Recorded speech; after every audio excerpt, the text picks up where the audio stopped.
শৈশবে কিন্তু আমরা রান্নাবাটি খেলেছি, আমি খেলেছি আর কি, আমরা অনেকেই খেলেছি। তো সেই রান্নাবাটি খেলাই কিন্তু আমরা এখন মিনি কিচেনে খেলি। তবে এখানে মিনি কিচেনে সত্যি সত্যি আগুন ধরা হয়, সত্যি সত্যি রান্না করা হয়। কিন্তু আমরা আগে আগুন ধরাতাম না, কিন্তু সব কিছুই করতাম, রান্নাবাটি খেলতাম আর কি মিছেমিছি। তো সেরকমই আজকে আমি চলে আসছি বনের মধ্যে, বন জঙ্গলের মধ্যে চলে আসছি রান্নাবাটি খেলার জন্য।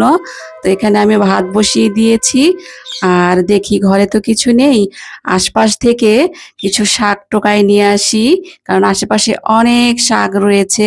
এই শাকগুলো তুলে খেতে অনেক মজা লাগে।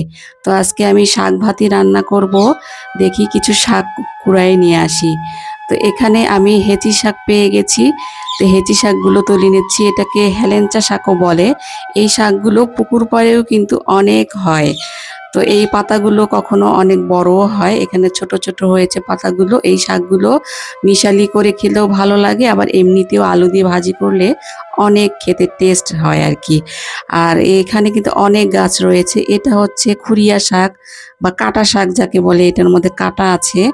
এটা মিশালি শাকের সাথে দিয়ে খেতে মানে আলু শাকের মতোই লাগে, এটাও খেতে অনেক মজা।